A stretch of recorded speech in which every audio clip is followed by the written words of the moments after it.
Assalamualaikum warahmatullahi wabarakatuh. Halo Bapak Ibu, salam guru penggerak, tergerak, bergerak, menggerakkan. Bapak Ibu, hari ini saya akan melaksanakan aksi nyata modul 1.4 diseminasi budaya positif di sekolah saya SMP Negeri 2 Bunguran Timur. Selamat menyaksikan. Bismillahirrahmanirrahim. Assalamualaikum warahmatullahi wabarakatuh. Alhamdulillahirabbil alamin. Assalatu wassalamu ala asrofil anbiya'i wal mursalin wa ala alihi wa sahbihi ajmain.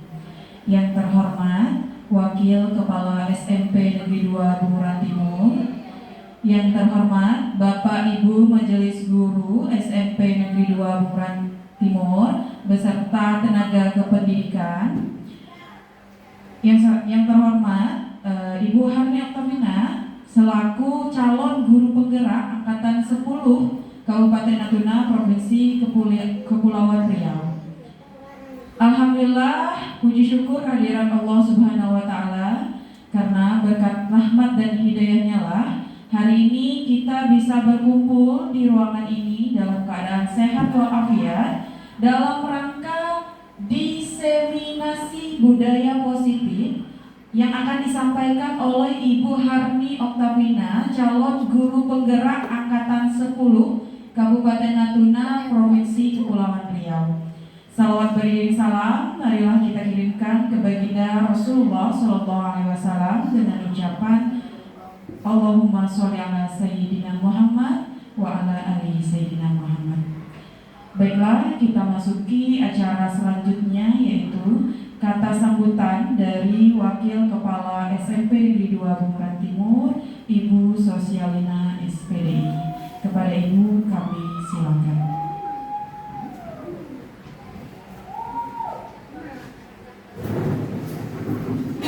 Bismillahirrahmanirrahim. Assalamualaikum warahmatullahi wabarakatuh. Yang kami hormati Bapak Ibu peserta diseminasi budaya positif yang akan disampaikan oleh CPG dari SMP Negeri 2 Bunguran Timur, Ibu Harni Oktavina SPD. Yang kami banggakan, ya, Ibu Harni Oktavina CPG dari SMP Negeri 2 Bunguran Timur.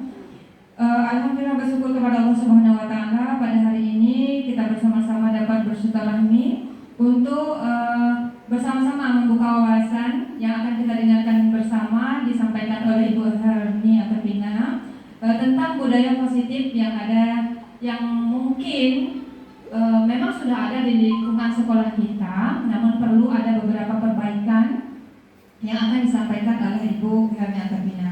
Salawat serta salam kita peruntukkan pada dengan alam Nabi Muhammad sallallahu alaihi wasallam dengan ucapan Allahumma sholli ala Sayyidina Muhammad wa ala ali Sayyidina Muhammad.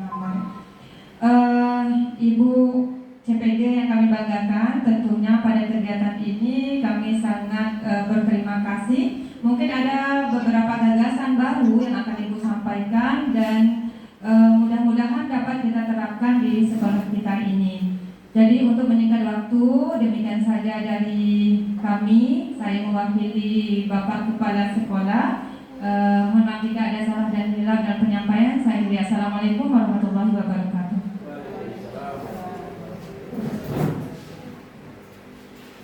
Terima kasih kami ucapkan kepada Ibu Wakil Kepala SMP Negeri 2 Bunguran Timur.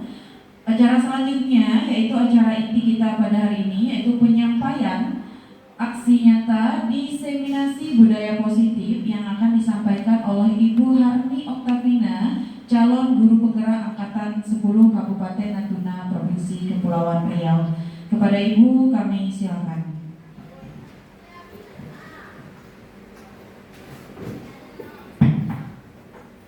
Baik, bismillahirrahmanirrahim. Assalamualaikum warahmatullahi wabarakatuh. Selamat pagi Bapak Ibu hadirin sekalian. Puji syukur kehadiran Allah Subhanahu wa taala, yang mana atas berkat rahmat serta kasih sayangnya kita masih diberi kesehatan, kekuatan serta kegembiraan untuk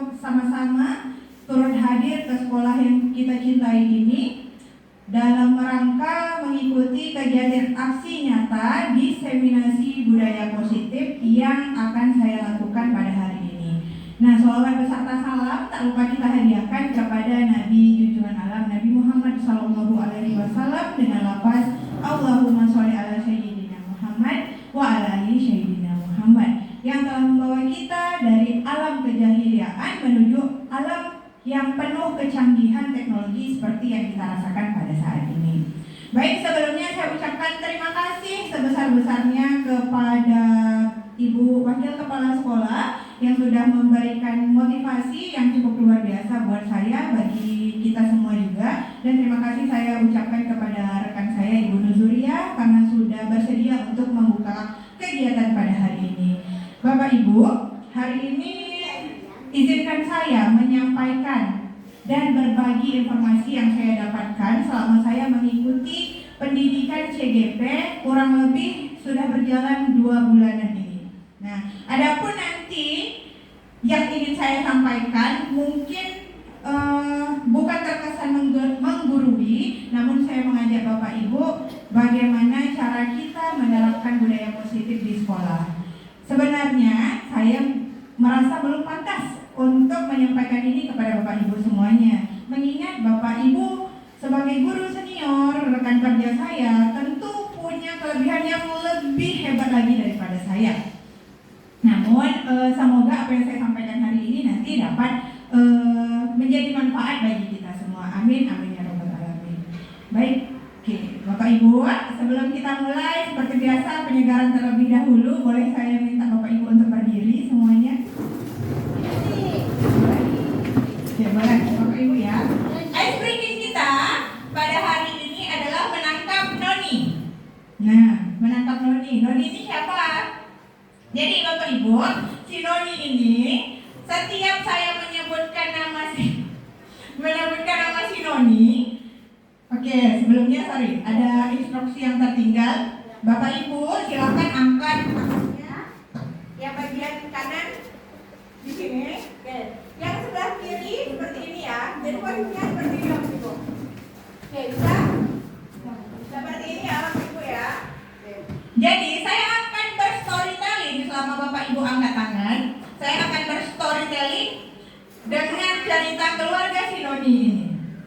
Jadi setiap Bapak Ibu mendengarkan instruksi dengan kata noni, silakan tangkap tangan teman Bapak Ibu yang ada di sebelahnya. Jadi oke, contohnya aja boleh dicontohkan ya sama Ibu Wakil Kepala sama Bu Nurul. Mungkin boleh tangannya dulu Bu. Iya.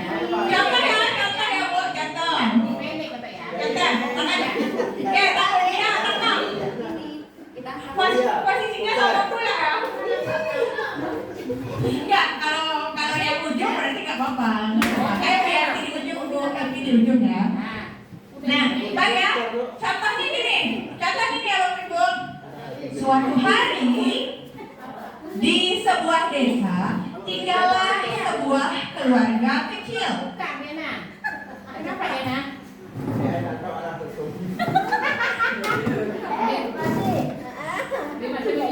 Oke Bapak Ibu ya, tangannya standby ya. Di atas dulu. Jadi L. Nah jadi yang ini atas ya. Oke, sudah ya. Oke, Bapak Ibu kita langsung saja ya. Pasti Bapak Ibu sudah paham dengan instruksinya. Suatu hari di sebuah desa kecil tinggallah sebuah keluarga. Ayah dan ibu, kita ambil nama ayahnya Rio ya. Bapak Rio dan Ibu Rio mempunyai 4 orang anak kembar. Namanya Nona, Noni.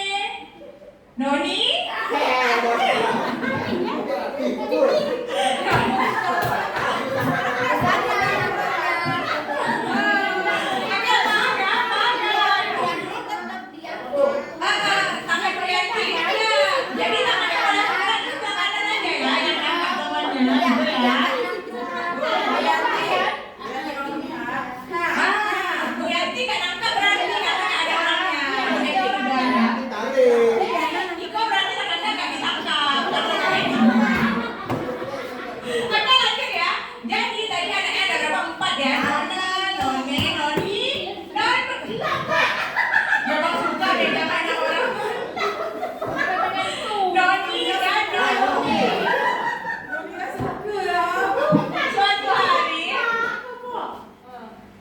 Nona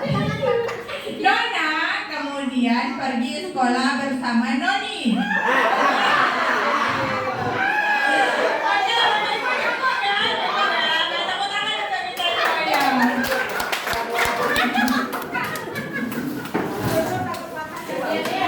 Betul dari posisi ya, karena memang Pak Hardi agak profesional.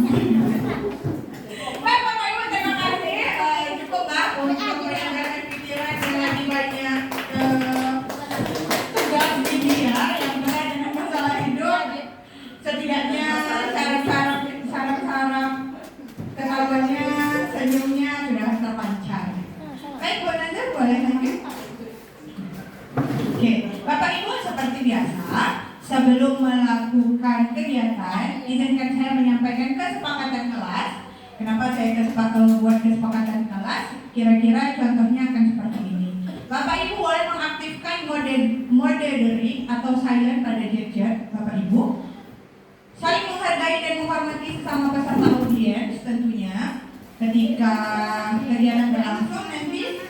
Kemudian menjadi pendengar yang baik. Kenapa harus menjadi pendengar yang baik? Nah, besar harapan saya Bapak Ibu nanti bisa mengikuti kegiatan ini dari awal hingga akhir.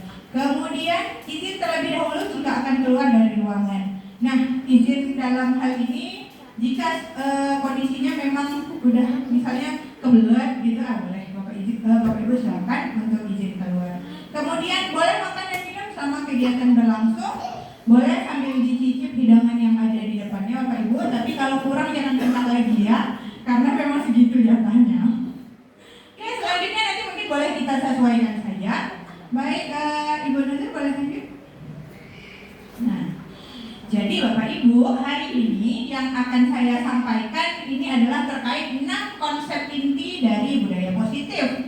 Yang pertama ada disiplin positif dan nilai kebajikan universal. Yang kedua ada motivasi perilaku manusia. Yang ketiga keyakinan kelas atau keyakinan sekolah. Yang keempat ada kebutuhan dasar manusia. Kelima 5 posisi kontrol. Dan keenam segitiga restitusi. Nah, keenam konsep inti ini akan kita bahas secara singkat nanti pada diskusi hari ini. Baik, lanjut Bu Yusuf. Oke, Bapak Ibu, bolehkah saya bertanya? Jangan ditanya Bu, jangan ditanya, saya nggak mau jawab karena takut salah. Bapak Ibu, dari slide saya yang di depan ada tulisan disiplin positif. Kira-kira disiplin positif itu apa? Apa yang tergambar dalam pikiran atau benak Bapak Ibu jika mendengar kata disiplin positif?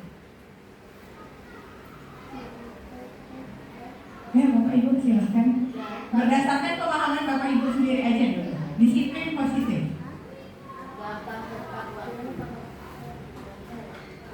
Bismillahirrahmanirrahim. Assalamualaikum warahmatullahi wabarakatuh. Baik, terima kasih atas kesempatannya. Menurut pemahaman saya, disiplin positif itu disiplin itu artinya segala sesuatu yang kita lakukan harus sesuai dengan waktu dan tempatnya.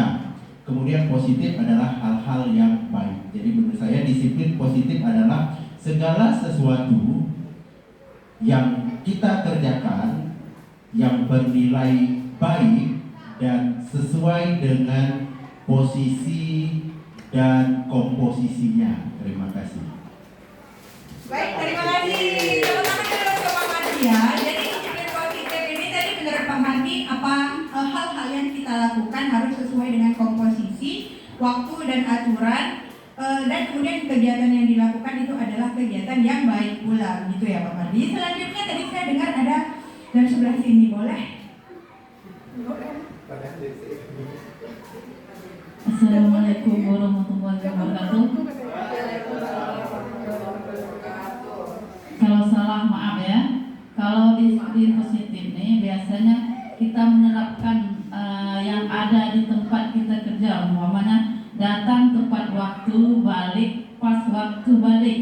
Nah, dan banyak lagi, cuma yang itu harus disiplinkan dulu ya.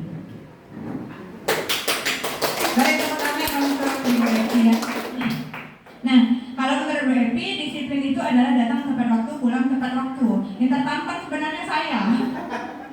Nah, ya, Bu, jadi semoga dengan adanya disiplin positif ini nanti kita akan bisa sama-sama memperbaiki diri, baik bagi yang teman-teman yang belum atau belum disiplin mungkin nanti bisa mendisiplinkan diri, dan teman-teman yang sudah disiplin mungkin akan terus ditingkatkan lagi kedisiplinannya. Begitu juga kepada siswa, Bapak Ibu. Jadi di sini bukan untuk mengintervensi kita sebagai guru atau TU saja, melainkan ini nanti akan berimbas kepada siswa kita sendiri. Nah, mari kita lihat Bapak Ibu. Jadi disiplin positif itu sebenarnya merupakan suatu cara penerapan disiplin yang mengajarkan anak bertanggung jawab dan menumbuhkan kesadaran diri berdasarkan nilai-nilai kebajikan. Apa itu nilai-nilai kebajikan, Bapak Ibu? Tanya lagi. Nilai kebajikan kira-kira apa, Bapak? Aturan-aturan, norma-norma yang berlaku. Boleh diulangi, Pak? Nilai-nilai kebajikan menurut saya sesuai dengan aturan, dengan ketentuan yang sudah disepakati serta norma-norma yang berlaku. Baik, terima kasih atas tanggapannya Bapak Mardi. Nilai-nilai kebajikan adalah nilai yang sesuai dengan norma atau peraturan yang sudah berlaku, gitu ya. Nah, kemudian nanti akan kita bahas ya Bapak Ibu, nilai kebajikan itu apa dan seperti apa sebenarnya. Disiplin positif lebih ke arah disiplin diri yang dapat mengontrol diri dalam melakukan segala tindakan. Garis bawah ya Bapak Ibu, yang dapat mengontrol diri. Disiplin diri dapat membuat murid memahami dan menyadari berdasarkan motivasi internal dan bukan akibat paksaan, ujian, penghargaan, ataupun hukuman. Nah, jadi diharapkan dengan adanya disiplin positif ini, siswa menyadari bahwa mereka harus melaksanakan itu karena yang memang untuk menghargai dirinya sendiri, bukan karena takut guru marah, bukan karena takut dihukum, bukan karena mendapat hadiah. Gitu. Nah, selanjutnya boleh menunjuk. Nah, ini dia Bapak Ibu, nilai-nilai kebajikan yang kita maksud. Nilai-nilai kebajikan yang dimaksud di sini adalah bisa dilihat di depan ya Bapak Ibu. Kira-kira nilai apa? Oke, baik. Jadi dari yang Bapak Ibu sebutkan tadi itu termasuk dalam nilai yang terkandung dalam profil pelajar Pancasila, di mana pada kurikulum sekarang ini digadang-gadangkan sebagai nilai sikapnya, ya kan? Nah, ada 6 tadi: beriman, bertakwa kepada Tuhan Yang Maha Esa dan berakhlak mulia. Yang kedua, mandiri. Yang ketiga, bernalar kritis. Yang keempat, kreatif, bergotong royong, dan berkebinekaan global. Nah, dari disiplin positif ini Bapak Ibu, hal inilah yang kita harapkan dapat tercapai pada semua warga sekolah, baik siswa, guru, TU, bahkan kepala sekolah sekalipun. Nah, baik, lanjut Bu. Oke, tadi sudah disiplin positif. Sebelum masuk ke sini, saya tanya dulu Bapak Ibu. Kita datang ke sekolah ini sebagai guru itu karena apa? Kenapa Bapak Ibu? Kalau saya pribadi dan saya sebagai seorang guru datang ke sekolah itu karena ingin menunaikan kewajiban saya sebagai seorang guru untuk mendidik siswa. Motivasi datang ke sekolah tepat waktu karena agar penghasilan yang saya dapatkan itu berkah. Terima kasih. Baik, terima kasih kepada Pak Mardi. Jadi intinya Bapak melakukan itu murni pure dari kesadaran diri sendiri ya Pak, bukan karena takut jumpa kepala sekolah nanti sembunyi seperti yang Bapak lakukan pada video. Nah, atau seperti yang Bapak lakukan pada video. Nah, jadi kita melaksanakan kedisiplinan itu memang betul-betul karena menyadari bahwa kita butuh itu, bukan karena nanti guru yang disiplin dapat piring cantik, guru yang rajin datang tepat waktu, dikasih hadiah apa, penghargaan piagam, bukan karena hal seperti itu. Baik, selanjutnya Bapak Ibu, kita untuk melaksanakan disiplin positif ini tentu tidak gampang ya, karena yang kita atur bukan diri kita sendiri saja, melainkan juga siswa. Nah Bapak Ibu, kita masuk kepada berikutnya, motivasi perilaku manusia. Motivasi perilaku manusia. Oke, tadi Pak Mardi waktu saya tanya, kenapa Pak Bapak datang ke sekolah tepat waktu, atau kenapa Bapak datang disiplin di sekolah ini? Jawaban Bapak tadi kira-kira dari 3 motivasi perilaku manusia yang di depan ini termasuk yang mana Pak? Yang ketiga, kenapa Bu Nusa?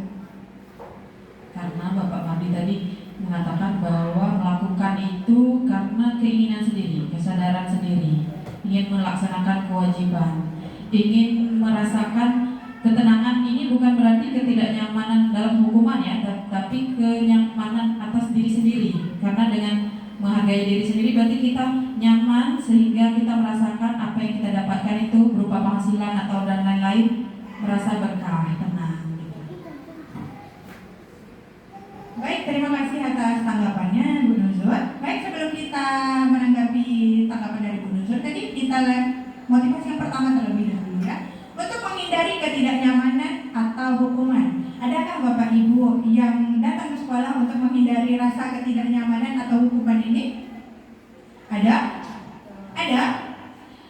Sebagian mungkin ada ya, namun kita bukan mengintervensi. Kita kembali pada siswa. Apakah ada siswa yang datang ke sekolah untuk menghindari ketidaknyamanan atau hukuman? Ada? Ada Bapak Ibu? Ada, tentu ada. Mereka datang ya karena terpaksa, takut dihukum guru, atau takut dimarahin orang tua di rumah, ya kan? Nah, yang kedua, untuk mendapatkan imbalan atau penghargaan dari orang lain. Ada? Ada. Kira-kira seperti apa contohnya? Boleh Pak? Jadi untuk peserta didik Bu, untuk mendapatkan imbalan itu mereka pergi ke sekolah hanya untuk dapat uang jajan dari orang tua. Terima kasih. Baik, terima kasih ya Pak Iko. Bagus sekali memang, karena memang kadang-kadang tanpa disadari patokan anak-anak pergi sekolah memang imbalannya itu atau penghargaannya itu mereka kejar uang jajan, sama plusnya bisa ketemu kawan-kawan, main di sekolah. Itu sebenarnya tujuan mereka, ya kan? Namun dari sebanyak siswa kita tentu ada pula siswa yang benar-benar datang ke sekolah karena pendapat yang ketiga seperti yang Bu Nuzur sampaikan tadi, bukan karena hukuman, bukan pula karena penghargaan, tapi karena memang kesadaran dari diri sendiri dan itu mereka yang inginkan. Benar? Ada Bapak Ibu lihat contoh siswanya? Ada? Banyak ya Bapak Ibu sebenarnya ya. Mungkin kita tidak akan melihat satu persatu, namun secara garis besar tentu Bapak Ibu sudah tahu siswa mana yang sudah melakukan itu dengan kesadaran dirinya sendiri. Nah, untuk menjadi orang yang mereka inginkan dan menghargai diri sendiri dengan nilai-nilai yang mereka percaya, tentunya tadi kalau untuk guru gajinya berkah, mungkin ya datang tepat waktu, kemudian ketenangan seperti yang Ibu Nuzur sampaikan tadi. Setelah itu nggak buru-buru, tidak was-was, tidak dikejar waktu, karena memang ya sudah sesuai dengan porsinya. Seperti itu. Lanjut, Bu. Baik, Bapak Ibu, tadi kita sudah masuk ke motivasi perilaku siswa.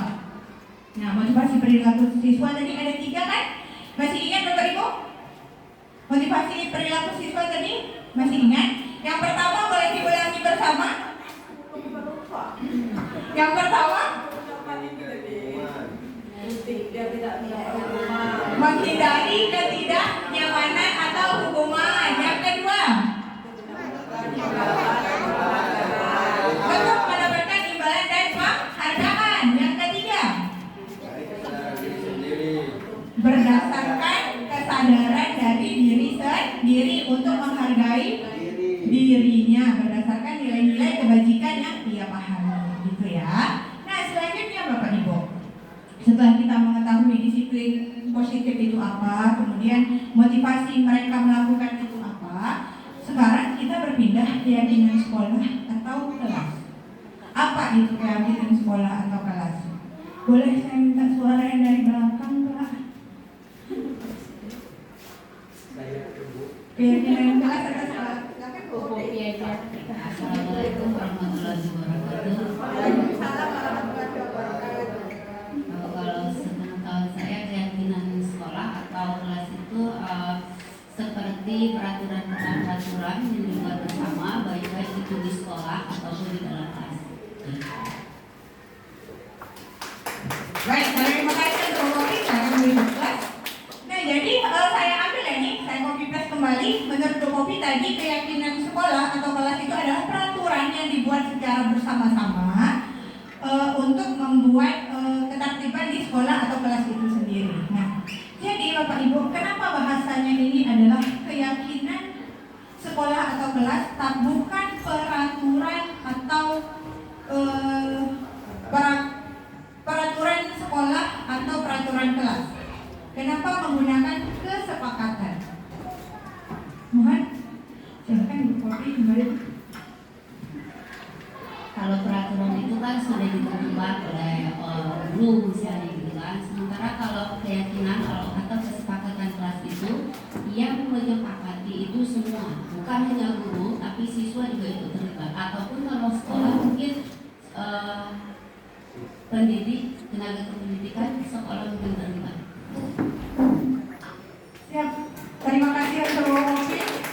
Saya ini sudah bilang dan benar. Sebenarnya Bapak Ibu itu ilmunya jauh lebih banyak daripada saya gitu. Yang bukan CGP aja yang lebih tahu lah istilahnya seperti itu. Nah, benar kata yang disampaikan Bu Kopi tadi, peraturan Bapak Ibu ya, sekali lagi peraturan itu dibuat oleh satu pihak saja. Satu pihak saja. Dalam artian kita sebagai guru atau pihak sekolah membuat aturan untuk diterapkan pada siswa. Nah, kemudian setelah itu banyak terjadi pelanggaran. Banyak terjadi pelanggaran, Bapak Ibu? Banyak. Kenapa? Karena itu peraturan. Peraturan itu cenderung berkalimat atau bermakna negatif. Kemudian tidak sesuai dengan yang pelaksananya inginkan. Misal kita buat tidak menggunakan sepatu berwarna selain hitam. Sementara keinginannya si pelaksana atau si siswa ini adalah ya mereka pakai sepatu apa aja, bebas tergantung keinginan mereka, nah gitu. Sementara kalau di peraturan kita tekankan benar, tidak diperkenankan untuk memakai sepatu selain warna hitam. Kira-kira kalau kita di posisi siswa dengan peraturan seperti itu ya bertolak dengan diri kita ada nggak rasa ingin melanggar? Adakah perasaan ingin melanggarnya? Karena tadi tidak sesuai dengan apa yang kita inginkan. Nah sekarang Bapak Ibu, saya tidak menuntut untuk melaksanakan keyakinan sekolah secara garis besar atau secara keseluruhan seperti itu, mungkin agak berat. Mari kita mulai dari hal kecil dulu yang dimulai dari kelas. Bisa diterapkan oleh Bapak Ibu selaku guru mapel sesuai kesepakatan mapelnya masing-masing. Bisa juga diterapkan oleh Bapak Ibu wali kelas dengan ananda di kelasnya masing-masing. Nah, boleh. Jadi Bapak Ibu, keyakinan sekolah tadi kan sudah disepakati bahwa dibuat oleh kedua pihak. Artinya guru yang membuat, siswa juga ikut campur dalam membuatnya, ikut serta dalam membuatnya. Jadi kesepakatan itu atau keyakinan kelas itu sama-sama tahunya. Kita tanyakan pada siswa, Ananda, kalian mau kelas kita ini seperti apa? Mau kondisi kelas kita ini seperti apa? Misalnya nanti siswa menuliskan tidak ribut, tidak diganggu teman. Kira-kira tidak diribut, tidak diganggu teman, tidak ada teman yang mencontek, itu kalimatnya berkonotasi negatif atau positif? Gimana?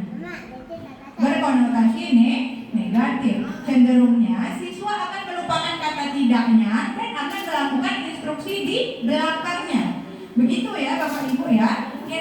yang mereka akan ingat. Nah, sekarang kita perhatikan Bapak Ibu, keyakinan sekolah atau kelas itu bertujuan guru berperan dalam mewujudkan terbentuknya keyakinan sekolah atau kelas dengan adanya kesepakatan antara guru dan murid seperti yang disampaikan Bu Popi tadi ya.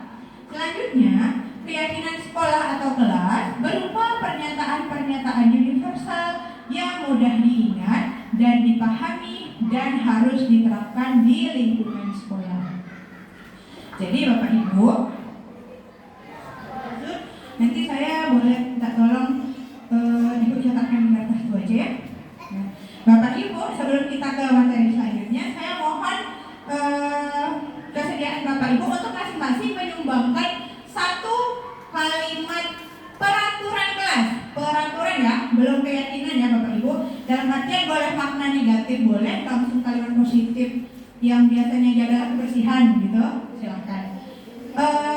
Satu orang satu ya Bapak Ibu.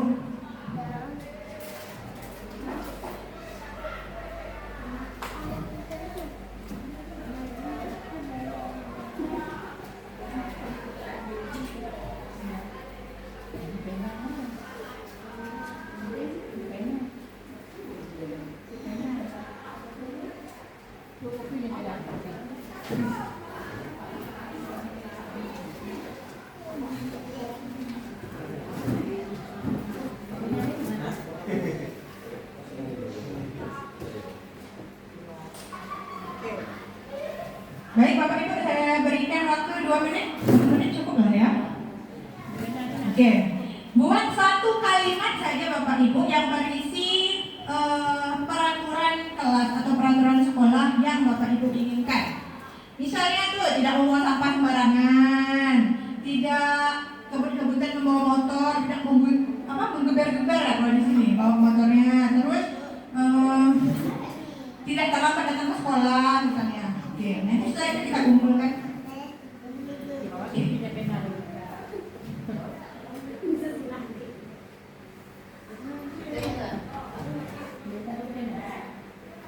Boleh satu aja Bu, satu kalimat aja. Boleh tidak tidak terlambat datang ke sekolah misalnya. Apa?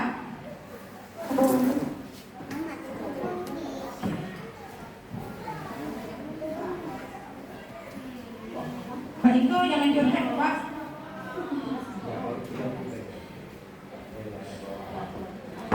Kasih ya Pak.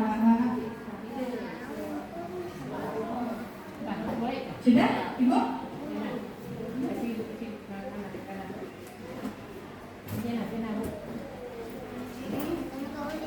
Jangan pena kopi.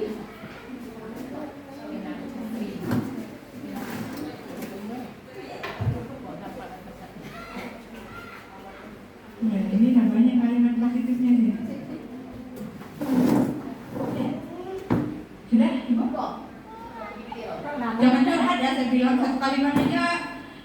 Jangan curhat pokoknya. Apalagi tentang keuangan. Oke, sudah? Oke, Bapak Ibu sampai menunggu rekan yang lain. Mari kita baca Bapak Ibu. Peraturan kelas atau peraturan sekolah yang Bapak Ibu inginkan. Yang pertama, menjaga kebersihan dan kenyamanan kelas. Kira-kira ini bisa dipakai Bapak Ibu? Bisa dipakai? Oke, kita simpan ya. Boleh dicatat yang sini.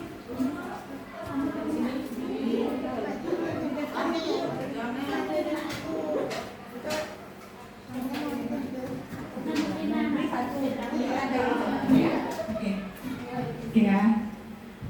Tadi apa Bu Nazar? Menjaga kebersihan dan kenyamanan kelas kita pakai Bapak Ibu. Yang kedua, jaga kebersihan kelas dan sekolah. Udah sama ya tadi dengan yang pertama ya, kita simpan. Selanjutnya, melaksanakan piket setelah pulang sekolah. Melaksanakan piket setelah pulang sekolah. Bisa Bapak Ibu? Bisa? Bisa Bapak Ibu? Melaksanakan piket setelah pulang sekolah. Terkesan mengintervensi atau tidak? Mengintervensi. Kenapa? Karena pulang sekolah mungkin ada orang tua yang menjemput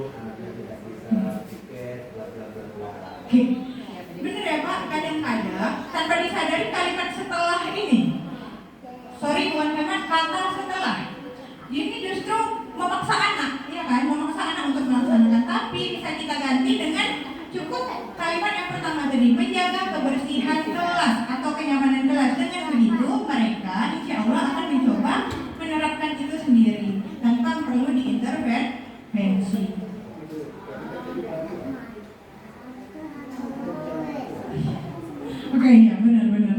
Maaf ya Pak Iko ya, jadi saya makasih sudah diingatkan. Ya benar. Ya jadi kita pilih aja langsung ya Bapak ya. Saya langsung pilahkan aja. Nah, ini yang sudah bisa kita pakai nanti saya kasih ke Bu Nuzur. Yang belum kita skip, bukan berarti saya tidak setuju dengan kata Bapak, cuman kita berusaha menggunakan bahasa yang lebih positif dalam membuat keyakinan sekolah atau keyakinan kelas. Nah, selanjutnya Bapak Ibu, jagalah ketertiban di kelas. Jagalah ketertiban di kelas. Bisa kita ganti dengan bahasa yang lain? Jagalah ketertiban di kelas. Saling menjaga. Menjaga ketertiban kelas. Ketertiban berarti ketenangan, kenyamanan dan seperti itu ya. Atau boleh menggantikan dengan menciptakan suasana kelas ya. Nah, kita ganti ya. Nanti ini tolong dibuat tuh, menciptakan suasana kelas yang tertib atau aman ya. Aman dan nyaman. Menciptakan suasana kelas yang aman dan nyaman. Oke, selanjutnya jagalah kebersihan kelas. Bisa dipakai, cuman kita sudah menggunakan kalimat yang pertama tadi ya. Selanjutnya ini jadi moto atau slogan. Kami bangga datang ke sekolah tepat waktu. Kira-kira kalimat keyakinan atau kesepakatannya bisa kita ubah menjadi seperti apa ya? Kami bangga datang ke sekolah tepat waktu.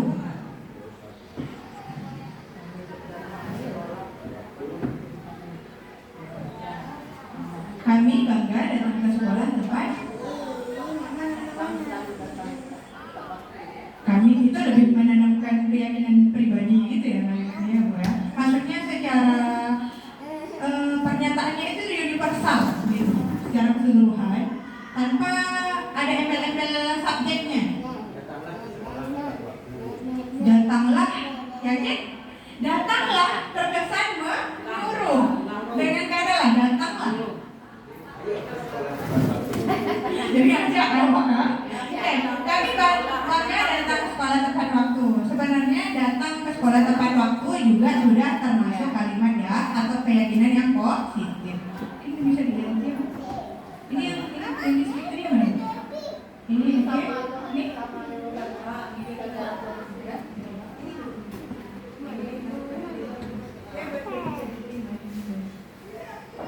oke, yang kedua tadi belum ya? Buanglah sampah pada tempatnya, tadi bisa ya menjaga kebersihan ya. Selanjutnya, masuk ke kelas tepat waktu, masuk sebelum guru ngapel masuk ke kelas. Kira-kira apa nih Bapak Ibu? Apa? Masuk ke kelas tepat waktu, masuk sebelum guru ngapel masuk ke kelas.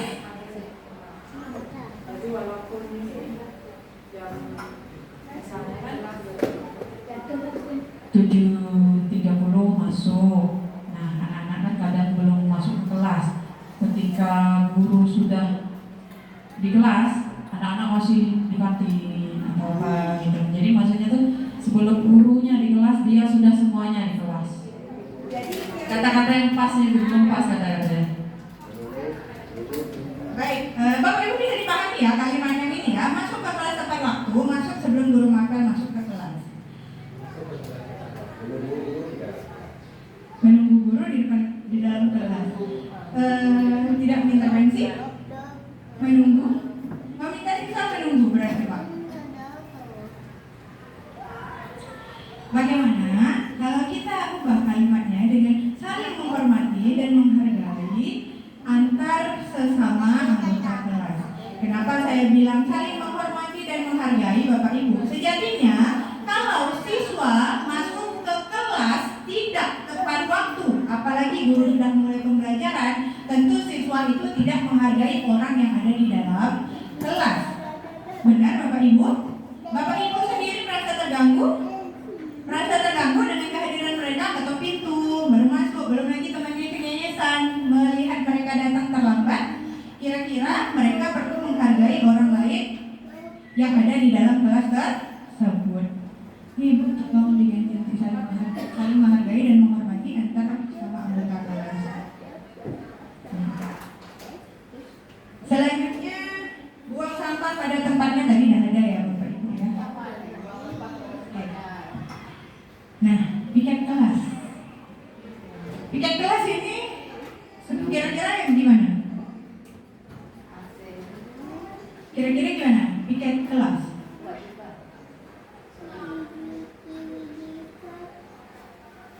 Bisa ini pilihan Piket kelas. Kira-kira melaksanakan piket kelas tanggung jawab atau melaksanakan piket kelas dengan baik dan benar. Oke, boleh melaksanakan. Oke, jadi boleh kita ganti seperti ini Bapak Ibu, bertanggung jawab dengan kalimatnya seperti apa nih? Kira-kira bukan piket kelas tapi bertanggung jawab dengan bertanggung jawab untuk selain kebersihan, karena tadi menjaga kebersihan. Kalau ini kan per hari, kalau piket kelas itu Bertanggung jawab dalam melaksanakan tugas.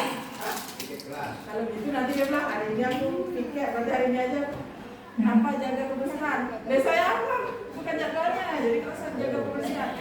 Oke, jadi lebih ringkasnya mau dijabarkan langsung ke menjaga kebersihan kelas atau bertanggung jawab dalam melaksanakan tugas yang sudah diemban atau sudah diberikan. Nah, kita ubah ya Bapak Ibu ya, piket kelas. Kita piket kelas apa? Piket kelas diaturan ya. Enggak, ini bukan karena kalimat ini bukan ya. Misalnya nanti kita ketika bacakan apa piket kelas nih, sedangkan baca jadwal piket. Siapa yang bikin hari ini nak? Tak tahu bu. Itu ya, Bapak Ibu. Nah, mungkin ini nanti bisa diganti menurut dengan bertanggung jawab dalam melaksanakan tugas yang diberikan di kelas. Jadi dalam hal ini Bapak Ibu bukan saja tentang piket kelas atau menjaga kebersihan kelas, namun semua tugas yang dia diberikan. Misalnya gurunya memberikan tugas matematika, kerjakan matematika. Semua berarti bukan satu orang saja. Tugas IPA, tugas IPS, kerjakan IPS. Menjaga kebersihan kelas, menjaga kebersihan kelas. Mematikan kipas angin, menutup jendela, menutup pintu ketika pulang-pulang, itu mereka punya kesadaran secara bersama. Bukan satu orang saja yang bertanggung jawab. Begitu ya Bapak Ibu. Nah, selanjutnya boleh jadi sorry ada sedikit saya lupa. Jadi secara tidak langsung Bapak Ibu tadi kita sudah sambil memilah ya mana yang termasuk dalam kalimat peraturan, mana yang termasuk dalam kalimat keyakinan atau kesepakatan. Nah, dengan adanya kesepakatan ini diharapkan kita Bapak Ibu dapat mengarahkan siswa kita ke arah yang lebih positif dengan bahasa yang positif pula. Tentu untuk menghindari rasa amarah, jengkel dan kesal pada diri kita sendiri. Ya Bapak Ibu. Nah, selanjutnya Ibu Dusun. Oke. Nah, tadi saya ada masuk 3 materi nih Bapak Ibu. Boleh sambil dicicipi atau udah habis dong. Kalau masih kurang airnya boleh ambil di sini ya Bapak Ibu ya. Sekarang belum banyak ya Pak. Untuk sekarang ini kita masuk ice breaking dulu boleh Bapak Ibu ya. Karena saya lihat dasar pekan kali dengan perasaannya lama di sini, mana tugas di luar dan nunggu ya kan lama kali Bu Vina Jema. Ya Bapak Ibu boleh berdiri semuanya. Diri terus lagi. Oke. Saya harapkan gimana ya, cukup ya. Ya, Bu Ibu Siti boleh teman Ibu Popi terlebih dahulu mungkin. Nah, jadi Bapak Ibu, ice breaking kita hari ini adalah yuk senyum. Bapak Ibu suka senyum? Enggak, karena saya suka duit, gitu kan Bu? Baik Bapak Ibu, yuk senyum selama 30 detik. Jadi Bapak Ibu silakan berhadapan-hadapan dengan pasangannya masing-masing. Stopwatch ya Bu Dokter, Pak punya belum stopwatch? Ready? Oke, silakan ada pasangannya. Nah, jangan ketawa dulu Bapak Ibu ya. Mampus sekali sih Bapak Ibu. Ayo, pinjam dulu. Oke, dan Bapak Ibu, jadi Bapak Ibu silakan tatap pasangannya dengan penuh kasih penuh cinta. Jangan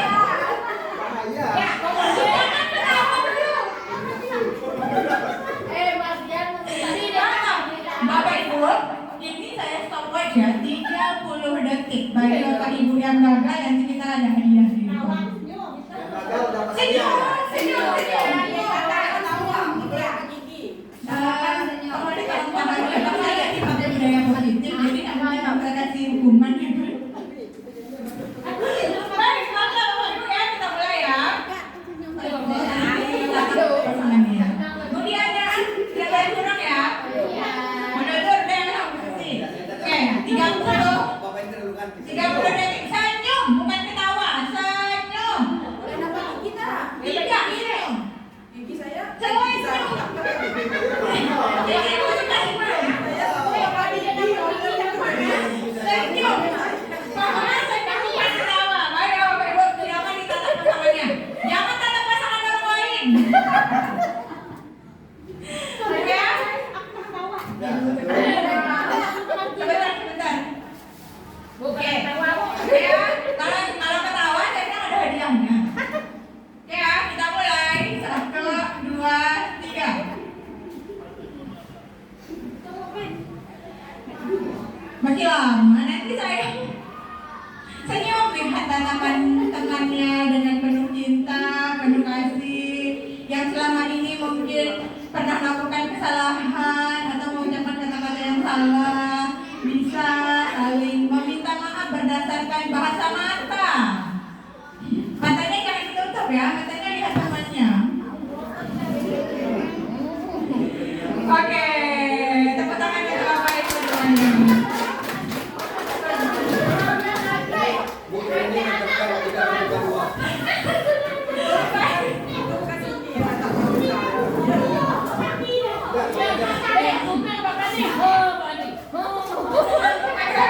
Bapak Ibu, gimana? Setelah melihat wajah-wajah temannya, jadi makin malas kalian ya? Saya belajar berbuka dua. Oke, jadi sama di Bapak masih sama Ian? Iya sih, karena sama Jenny juga kan? Kalau lawan Jenny, kita Bapak naksir ya? Ya, mau lihat tadi gimana perasaannya ditatap-tatapi oleh pamannya?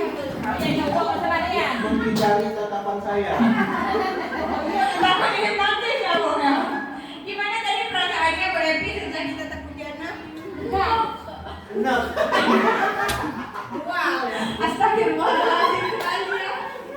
Bu Papi gimana setelah ditatap Cindy tadi? Malas kan? Pengen pulang katanya. Dan Bu Diana tahu Febri gimana tadi hasil tatapannya? Menyenangkan. Oke, kalau Bu Suci dan Bu Nurul tadi karena saudara. Ngeri juga nih, baru nengok yang cewek, belum nengok yang cowok, berdebar-debar. Boleh sambil cicipi hidangannya ya. Kalau mau minum nanti boleh juga, kalau mereka agak santai ya Pak ya. Baik Bapak Ibu, terima kasih, tepuk tangan dulu untuk kita semuanya. Senang sekali saya bisa berbagi dengan Bapak Ibu hari ini. Selanjutnya benar. Nah, kembali kita ke materi ya Bapak Ibu. Kebutuhan dasar manusia. Tadi kita sudah memahami ada 3 konsep inti dalam budaya positif. Masih ingat? Masih ingat Bapak Ibu? Boleh acungkan tangan yang masih ingat. Selain Pak Mardian, mulai dulu. Masih ingat? Berurutan ya, berurutan dari awal ya Bapak Ibu ya. Tiga yang sudah konsep intinya sudah saya sampaikan. Ada yang masih ingat? Aduh Bu Vina, saya jadi blank gara-gara habis senyum-senyuman tadi dengan pasangan. Yang pertama tadi disiplin positif. Yang kedua Keras.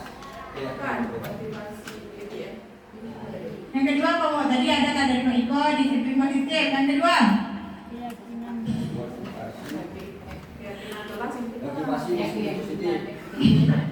kenapa harus Bapak make effort, Pak? Bapak mau blender ke ruangan ini ya. Yang pertama tadi disiplin positif, yang kedua motivasi perilaku manusia. Yang ada 3 tadi, karena imbalan, karena penghargaan, karena hukuman, karena kesadaran dari diri sendiri. Yang ketiga,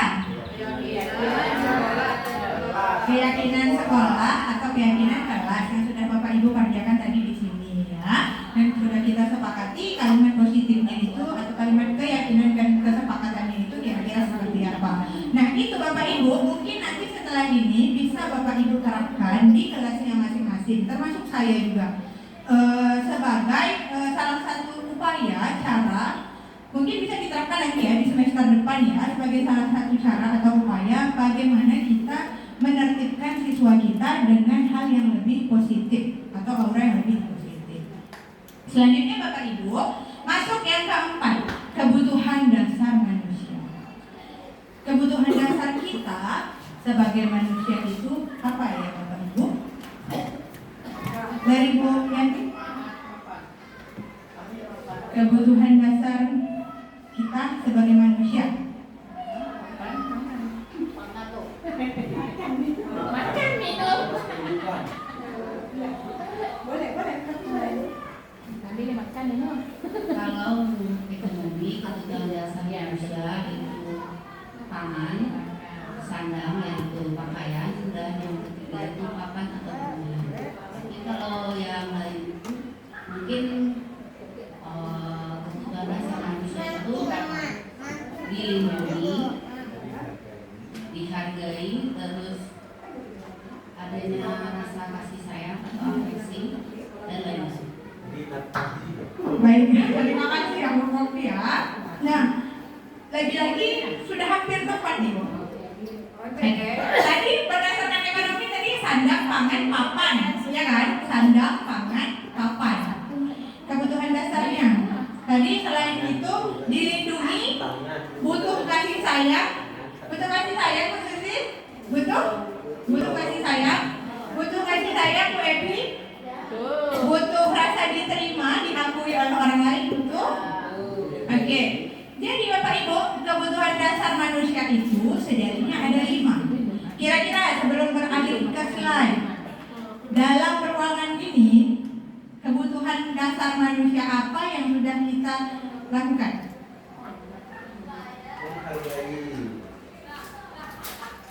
Menghargai, oke. Terima kasih Pak Bali. Menghargai, menghormati, oke.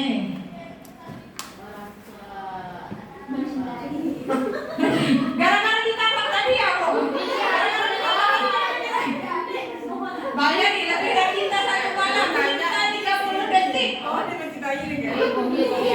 Apa Bapak Ibu kebutuhan dasar yang sudah Bapak Ibu atau kita lakukan di sini? Kenyamanan, menghargai, menghormati, kenyamanan, tadi rasa aman, nyaman ya. Oke. Apa? Ketentraman. Ada lagi? Kebersamaan. Apa lagi Bu?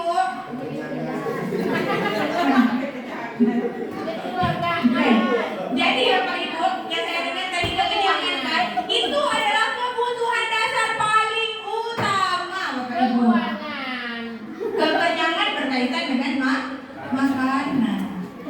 Makanan kita butuhkan untuk bertahan hidup. Kalau nggak makan, gimana Pak? Lemah dulu ya. Seminggu nggak makan yang penting ada air dulu masih hidup ya kan. Lama-lama kako juga nggak? Kako ya. Nah, jadi Bapak Ibu, lanjut Bu. Boleh sambil makan ya boleh Bu. Nah, jadi Bapak Ibu, mari sama-sama kita ketahui terlebih dahulu kebutuhan dasar kita sebagai manusia. Boleh saya minta tolong Pak Ijal untuk membacakan paragraf pertama Pak?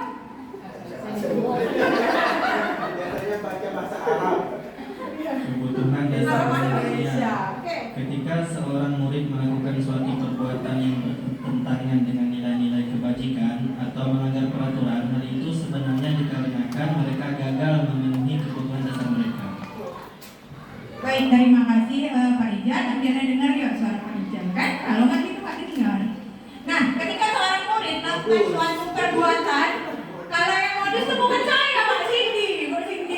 Kalau saya mungkin enggak. Jadi Bapak Ibu, nah perlu kita sadari Bapak Ibu bahwa selama ini kita mengenali murid itu setengah-setengah, ya kan? Yang kita lakukan jika murid melakukan sebuah kesalahan itu adalah munculnya rasa amarah, kesal, dan emosi terlebih dahulu. Benar atau tidak? Apalagi kalau siswa yang melakukan adalah siswa yang itu aja orangnya. Ya kan? Kalau misalnya yang satu kali melakukan, sebelumnya dia pernah melakukan kesalahan, kadang-kadang kita masih bisa toleransi, ya kan? Karena dia memang belum pernah melakukan dan tidak pernah melakukan itu. Mungkin satu hari itu dia melakukan, ya memang karena ada hal mepet atau kebutuhan urgent yang memang harus dia lakukan. Namun Bapak Ibu, jika siswanya itu adalah orangnya itu saja, pasti kita sudah muak, ya kan? Sudah malas, sudah benci, dia lagi. Akhirnya yang muncul apa? Hukuman. Benar? Benar kan? Hukuman. Yang kita berikan adalah hukuman. Mau dalam, kita nggak perang fisik ya, tapi lebih ke misalnya membersihkan tugas-tugas apa seperti itu.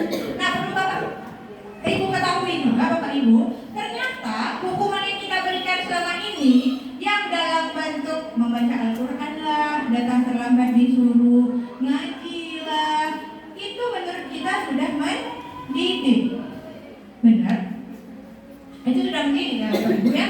Membersihkan musola, membantu membersihkan ruang perpustakaan, menyiram bunga, menurut kita itu sudah mendidik. Namun ternyata hukuman tetaplah hukuman karena dia dibuat tidak berdasarkan kesepakatan dari Bapak Ibu. Nah, tidak berdasarkan keyakinan itu muncul karena sepihak dari guru yang memberi tugas atau yang memberi hukuman tersebut, ya kan? Nah, kamu cuci aja WC atau bersihkan WC gitu, atau kamu catur rumput, atau kamu ambil sapu cakar, tolong bersihkan halaman sekolah. Hukuman tetap hukuman. Nah, itu yang perlu kita ketahui Bapak Ibu. Jadi bagaimana caranya kita memberikan hukuman, tapi bukan hukuman jadinya, tapi sebagai restitusi. Nanti restitusi ini akan kita bahas di poin yang ke-6. Nanti ya Bu, dicatat aja dulu pertanyaannya. Nah, selanjutnya Bapak Ibu, tadi siswa melakukan itu karena adanya kebutuhan dasar mereka yang belum ditemui atau belum dipenuhi. Pernahkah Bapak Ibu tanya, kira-kira kenapa kamu melakukan itu? Yang kamu lakukan itu sesuai tidak dengan keyakinan kelas yang kita buat? Pernah kita tanyakan seperti itu? Tidak ya Bapak Ibu, kita nggak pernah menanyakan seperti itu. Kita hanya mengintervensi atau menanyakan kenapa kamu melakukan itu, gini-gini dulu. Alasan aja, kenapa kamu melakukan itu? Seharusnya kamu udah tahu kesalahannya, atau kamu udah tahu bisa mendapatkan waktunya, blablabla, pandai. Terus kita cecar anak seperti itu tanpa memberi kesempatan untuk benar-benar mereka merefleksi kesalahan mereka. Nah, itu terjadi kesalahan dari dua belah pihak sebenarnya. Karena bukan guru saja, sebenarnya kita ini guru melakukan hal yang sudah turun-temurun dilakukan oleh Bapak Ibu guru kita mungkin, atau dengan orang tua kita di rumah, seperti itu ya. Nah, 5 kebutuhan dasar manusia itu Bapak Ibu, yang pertama bertahan hidup. Bertahan hidup yaitu tadi dengan misalnya dengan makan, minum, dan seperti itu.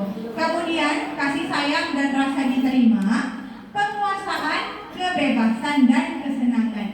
Itu 5 kebutuhan dasar hidup menurut Diana Gosen yang harus kita penuhi. Nah, jadi Bapak Ibu, mulai dari sekarang mari kita hafalkan 5 kebutuhan dasar ini terkait bertahan hidup, kasih sayang dan rasa diterima, penguasaan, kebebasan, dan kesenangan. Kira-kira ketika siswa kita melakukan kesalahan, kebutuhan dasar apa yang belum mereka penuhi dalam diri mereka? Selanjutnya belajar. Nah Bapak Ibu, mari kita perhatikan studi kasusnya terlebih dahulu. Pak Iko bersedia membacakan studi kasusnya Pak? kasih. Seperti kasus Ibu Vina yang bertugas sebagai guru piket pada hari Kamis merasa heran dengan beberapa ulah siswa yang ditemui pada saat piket pagi itu. Mereka adalah Andi, Fikri, dan Chandra.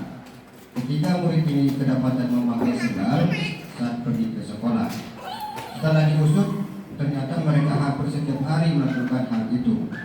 Kadang mereka mengganti sendal dengan sepatunya setelah sampai di sekolah, atau bahkan kadang tidak menggantinya. Baik, terima kasih kepada Pak Ibu. Baik, Bapak Ibu sudah dengar ya sekilas tentang studi kasusnya. Ini pengalaman saya sendiri ya Pak Ibu. Rasanya kalau Bapak Ibu masih ingat, pernah saya share hukuman yang saya berikan kepada siswa tersebut di WA. Bapak Ibu masih ingat kira-kira kasus ini? Ibu ingat mungkin saya hukumnya seperti apa Bapak Ibu? Oke, boleh pemirsa? Hukumannya anak itu seharian disuruh memakai plastik sebagai alas kaki, tidak boleh dilepas selama di sekolah pakai alas kaki itu. Baik, terima kasih Abu Nazar, luar biasa sekali masih ingat. Memang karena kenapa saya ambil contoh ini Bapak Ibu, karena memang berarti saya menyadari kesalahan bahwa yang saya lakukan itu memang adalah sebuah kesalahan cukup fatal karena memberi rasa malu yang luar biasa bagi siswa kita. Walaupun menurut kita itu kadang ada lucunya kan, memberi efek jerah bahkan sama. Ternyata setelah kita lihat nggak ada jerahnya, benar? Tidak ada jerahnya, bahkan semakin banyak termasuk siswa yang cewek juga ikut memakai sendal ketika pergi sekolah, kecuali ditegur pakai dulu, nanti setelah guru bilang lepaskan lagi. Nah Bapak Ibu, saya tanya, jika Anda menghadapi situasi seperti saya, apa yang akan Anda lakukan? Ini dalam konteks sehari-hari ya Bapak Ibu, bukan sesuai dengan keyakinan atau kesepakatan seharusnya. Kira-kira Bapak Ibu, apa yang Bapak Ibu akan lakukan? Mungkin Bu Diana, Bu Epi, kalau melihat anak yang pakai sendal dari pergi sekolah, kira-kira apa yang akan Ibu lakukan? Kalau saya sendiri saya suruh titip aja sendalnya di piket dan suruh aja anak naik piket.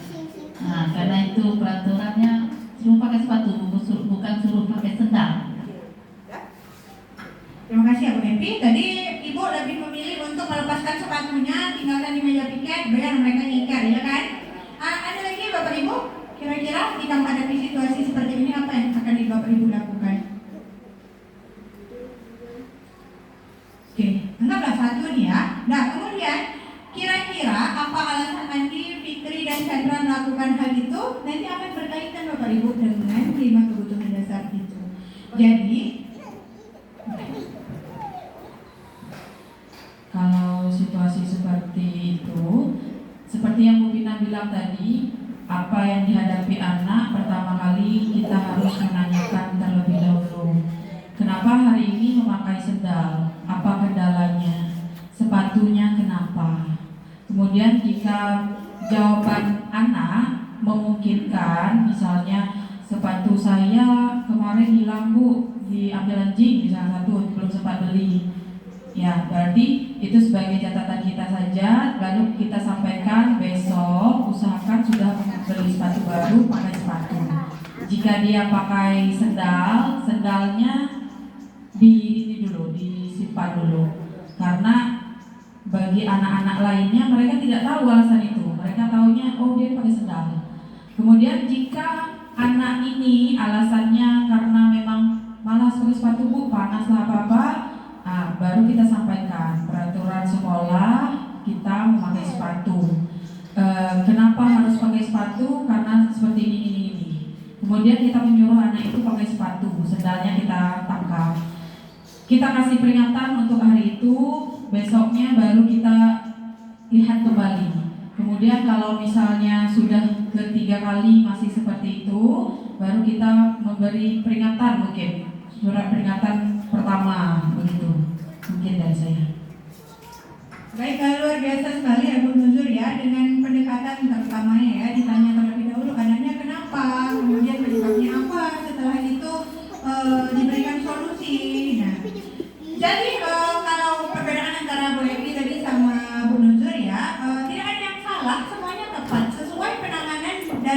masing-masing diri kita sebagai guru. Toh nanti ada juga yang suruh lari ke lapangan atau ada yang suruh membersihkan WC, itu karena kita sebagai guru belum memahami 5 kebutuhan dasar dari siswa kita ini. Nah Bapak Ibu, tujuan dari 5 kebutuhan dasar yang kita ketahui ini nanti akan berkaitan dengan bagaimana siswa itu menyadari kesalahan mereka sendiri dan memperbaiki kesalahan itu dari diri mereka sendiri, bukan kita yang memberi solusi. Nah, tadi contoh yang benar ya, sebagai yang benar sampaikan tadi kan Ibu bilang kalau gitu hari ini kamu boleh pakai ini.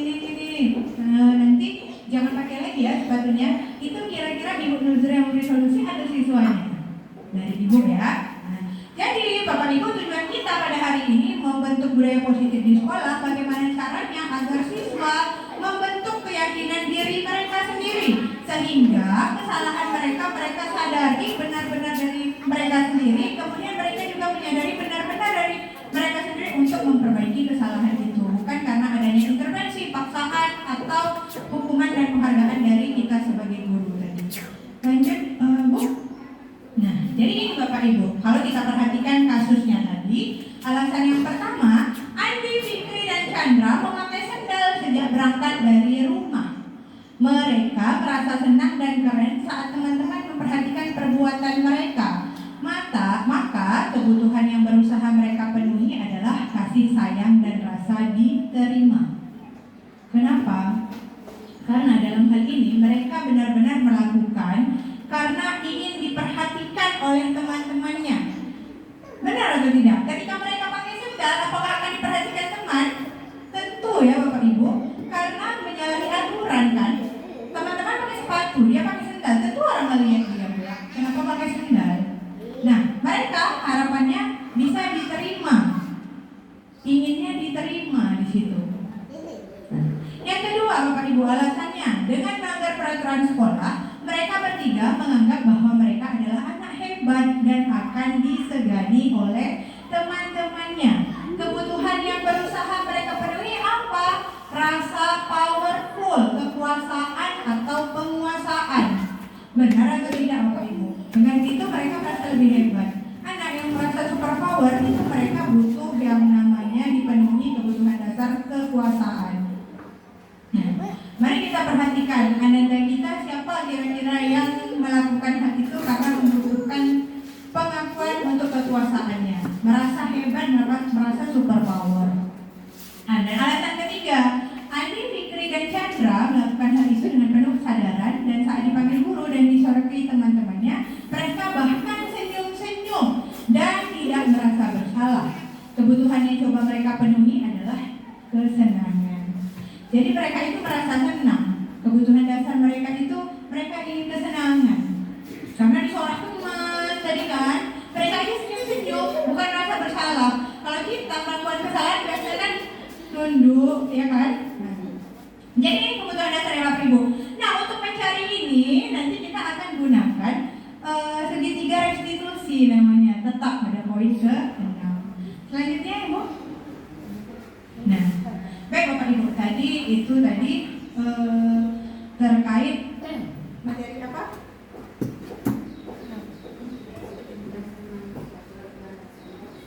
Lima kebutuhan dasar manusia.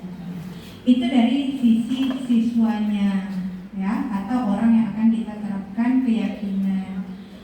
Selanjutnya Bapak Ibu, posisi kontrol. Nah, kita ini sebagai guru memiliki atau sudah menjalankan posisi kontrol yang mana saja. Mari kita pahami. Oke, ada 5 posisi kontrol Bapak Ibu. Yang pertama, guru sebagai penghukum. Yang kedua, guru sebagai pembuat merasa bersalah. Yang ketiga, guru sebagai teman, guru sebagai pemantau, dan guru sebagai manajer. Dari kelima ini kira-kira mana yang sudah Bapak Ibu lakukan? Mana Pak? Guru sebagai penghukum dan guru sebagai teman dan pemantau. Oke, dari Pak Iko ya. Pak Izal kira-kira sebagai guru mana yang sudah diterapkan posisinya Pak? Nah, Pak Mardi?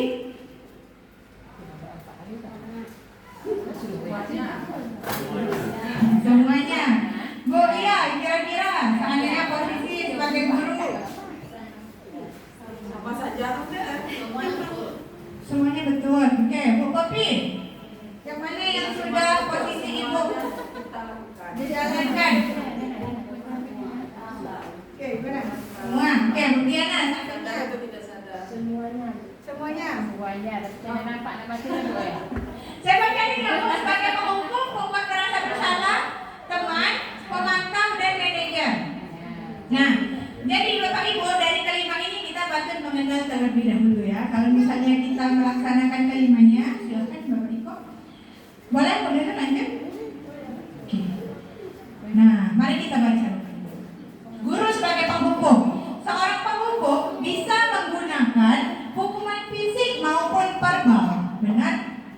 Ya benar Bapak Ibu ya. Karena kita bilang kamu nih gara-gara kamu, awas kamu ya kalau nggak buat tugas atau awas kamu ya kalau melakukan hal itu sekali lagi. Begitu kira-kira bentuk verbalnya. Kalau fisik kita suruh di WC, kita suruh lari di lapangan, kita suruh push up. Benar Bapak Ibu?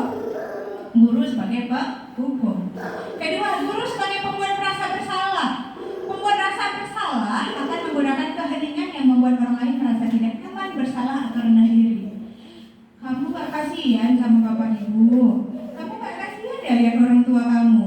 Kamu gak kasihan sama adik kamu. Kamu gak kasihan. Jadi, nah pembuat rasa bersalah ini Bapak Ibu justru sebenarnya lebih mengerikan daripada yang menghukum. Kenapa? Penghukum ini ya jahat anaknya tuh dibalas akan langsung. Misalnya kesal nih sama Pak Mardi, mobil Pak Mardi aja kita bocorkan bannya, misal. Atau mobilnya aja kita baretkan. Misal ya Pak, itu karena dia kesal karena gurunya penghukum. Otomatis kan kalimatnya itu penghukum ini biasanya kasar dan mencecar. Nah, tapi kalau yang pembuat merasa bersalah ini, anak akan merasa dirinya itu gagal membahagiakan orang lain. Dan bisa aja dia menyimpan dalam perasaannya sehingga suatu hari ketika meledak, nah itu akan lebih berbahaya lagi daripada si anak yang terdampak dari penghukum ini. Selanjutnya, guru sebagai teman. Guru pada posisi ini tidak akan menyakiti murid, namun akan tetap berupaya mengontrol murid melalui persuasi atau ajakan yang baik. Pernah Bapak Ibu? Sering ya, sering kita menganggap siswa sebagai teman, namun ternyata Bapak Ibu efeknya akan memberikan kurang sopannya siswa kepada kita atau guru bahkan TU juga. Nah kebanyakan siswa juga karena menganggap TU itu bukan sebagai pengajar mereka atau sebagai guru mereka, mereka bahkan ketika bertemu saja di luar nggak ditegur. Karena gitu ya Bapak Ibu ya, jangankan di luar, di sekolah aja kadang-kadang mereka berlaku seperti itu. Jadi TU itu ya padahal kalau mereka menyadari semuanya warga sekolah itu adalah yang patut dihargai, dihormati, dan saling peduli satu sama lain, itu mereka tetap harus juga menghargai mau pembersih sekolah, penjaga sekolah, maupun petugas administrasi. Nah selanjutnya, guru sebagai pemantau. Memantau berarti mengawasi. Pada saat kita mengawasi, kita bertanggung jawab atas perilaku orang-orang yang kita awasi. Posisi pemantau berdasarkan pada peraturan-peraturan dan konsekuensi. Ini yang paling sering kita lakukan Bapak Ibu. Kita punya sistem poin di sekolah, punya. Ketika siswa terlambat, kita kasih poin. Seperti yang dicontohkan Bu Nuzur tadi, 2 kali, 3 kali panggilan, ada peringatan yang pertama dari wali kelas mungkin, atau nanti beruntun ke guru BK, setelah itu baru kepada kepala sekolah atau di akhirnya, ya kan? Nah, yang kelima, guru sebagai manajer. Posisi di mana guru berbuat sesuatu bersama dengan murid, mempersilakan murid mempertanggungjawabkan perilakunya, mendukung murid agar dapat menemukan solusi atas permasalahannya sendiri. Nah, itu tadi 5 posisi kontrol Bapak Ibu. Kira-kira sebaiknya kita sebagai guru, sebagai tenaga kependidikan, dari kelima posisi kontrol ini mana yang harus kita miliki? Yang mana Bapak Ibu? Ada yang teman, pemantau, manajer, ada yang manajer, ada lagi apa Ibu? Pemantau dan manajer. Ada lagi? Oke, untuk tahu jawabannya silahkan di. Oke, perhatikan Bapak Ibu, dampak dari 5 posisi kontrol tadi. Motivasi yang pertama ya, ada identitas gagal, kontrol dari luar. Identitas berhasil atau sukses itu masih kontrol dari luar. Yang terakhir, identitas berhasil atau sukses itu adalah kontrol diri dari internal, dari dirinya sendiri. Jadi kalau kita lihat, kira-kira sebaiknya guru itu memiliki posisi sebagai manajer. Karena hasilnya mengharapkan evaluasi diri dan bagaimana cara memperbaiki dirinya itu justru muncul dari dalam diri siswa tersebut, bukan karena paksaan dari guru atau solusi dari guru atau arahan dari guru. Gitu ya Bapak Ibu. Nah selanjutnya mungkin benar yang terakhir nih materi. Nah ini dia posisi guru seharusnya sebelum kita masuk segitiga restitusi.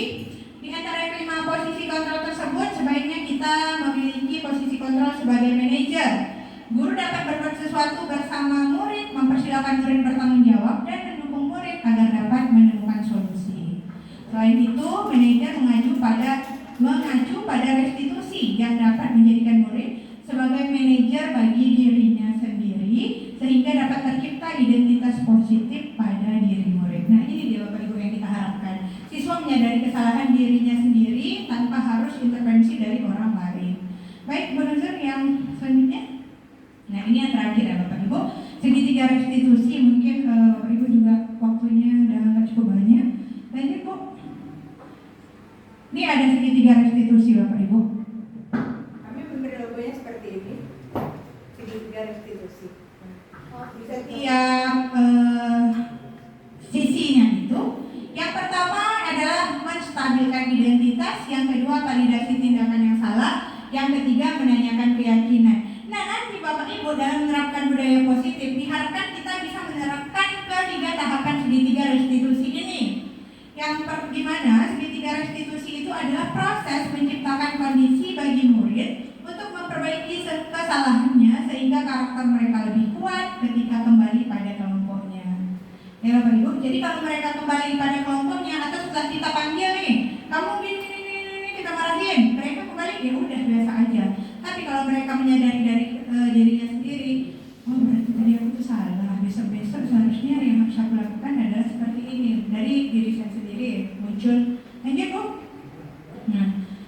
Nah Bapak Ibu, 3 tahapan dalam segitiga restitusi tadi: menstabilkan identitas, validasi tindakan yang salah, dan menanyakan keyakinan. Lanjut Bu. Oke, ini dia Bapak Ibu. Langsung ya Bapak Ibu, menstabilkan identitas ini dilakukan berdasarkan prinsip bahwa membuat kesalahan adalah bagian dari proses pembelajaran yang nantinya akan menggeser identitas gagal ke arah identitas yang sukses. Contoh kalimatnya, berbuat salah itu tidak apa-apa nak. Tidak ada manusia yang sempurna. Ibu juga pernah melakukan hal itu. Nah, kita bisa menyelesaikan ini. Bapak Ibu tidak mencari kesalahan yang siapa yang salah, tapi Ibu ingin mencari solusi dari masalah ini. Nah, solusinya ini Bapak Ibu kita kembalikan kepada siswa tersebut, bukan kita yang memutuskan. Kamu berhak merasa begitu. Apakah kamu sudah menjadi teman yang baik buat dirimu sendiri? Jadi Bapak Ibu ketika menghadapi masalah, misalnya ya ada siswa kita Andi lah tadi contohnya. Andi, kenapa Andi datang terlambat? Karena saya bangunnya kesiangan Bu. Semalam saya main game. Oh begitu. Dari jam berapa main gamenya? Memang agak kontekstual ya Bapak Ibu. Textbook sekali kesannya. Enggak perlu lembut seperti saya contohkan tadi. Ya, jadi yang harus kalian kenapa kamu melakukan seperti itu? Nah, Andi harus tahu enggak apa-apa melakukan hal itu seperti itu. Ibu tahu Andi, Ibu pun kalau jadi Andi, Ibu mungkin akan melakukan hal yang sama karena udah terlanjur tidur malam, bangunnya pasti susah ya kan? Nah di situ kita mengajak siswa bukan menyalahkan dia, tapi membentuk identitas siswa yang oh ternyata bukan aku sendiri yang melakukan. Tapi bukan berarti kita membenarkan perbuatannya, tapi kita mencoba membangun dengan mencari contoh dari pihak lain atau membenarkan terlebih dahulu. Selanjutnya Ibu dulu. Nah, yang kedua Bu. Ada di situ yang salah. Oh ini dia, sorry.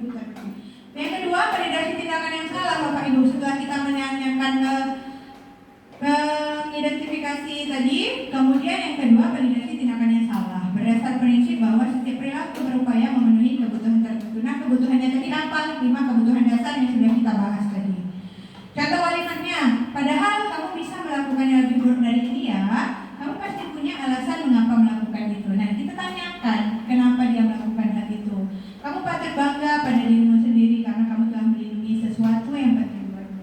Kamu boleh mempertahankan sikap itu, tapi kamu harus menambahkan sikap yang baru. Selanjutnya Bu, yang tadi. Oke. Menanyakan keyakinan.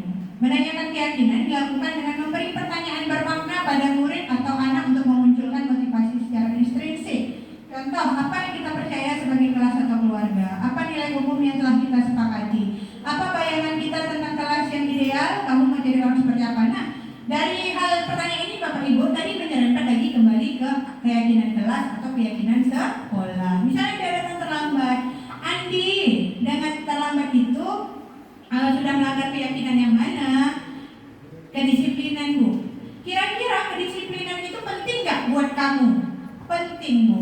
Kalau penting, kira-kira apa yang harus kamu lakukan untuk memperbaikinya? Nah, kita arahkan mereka untuk mengambil keputusan atau solusi bagi diri mereka sendiri. Jadi nanti mereka saya sebaiknya Bu harus datang tepat waktu, tidurnya lebih awal misalnya. Dengan begitu saya bisa membangun lebih pagi, tidak datang ke sekolah terlambat. Nah, begitu ya Bapak Ibu kira-kira contoh gambarannya. Nah, kemudian nilai apa? Oke, baik. Itu tadi berarti sudah selesai yang terakhir. Validasi tindakan yang salah. Baik Bapak Ibu, itu mungkin tadi yang dapat saya sampaikan. Selanjutnya kita masuk sesi tanya jawab. Nanti Bu Nazir boleh langsung tutup setelah ini ya Bu.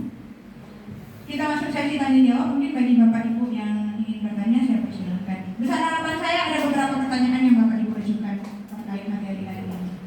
Boleh Ibu Nazir? Terima kasih. Saya ingin menanyakan dalam pembuatan keyakinan kelas minimal lah untuk guru. Kalau sekolah kan itu antar guru ramai kan, ini kan kelas misalnya wali kelas dengan anggota kelasnya di satu kelas itu. Nah, boleh tidak ketika kita buat keyakinan kelas sudah disepakati nih, oh ternyata misalnya piket maunya pagi boleh, siang boleh, asal kerjain boleh gitu kan.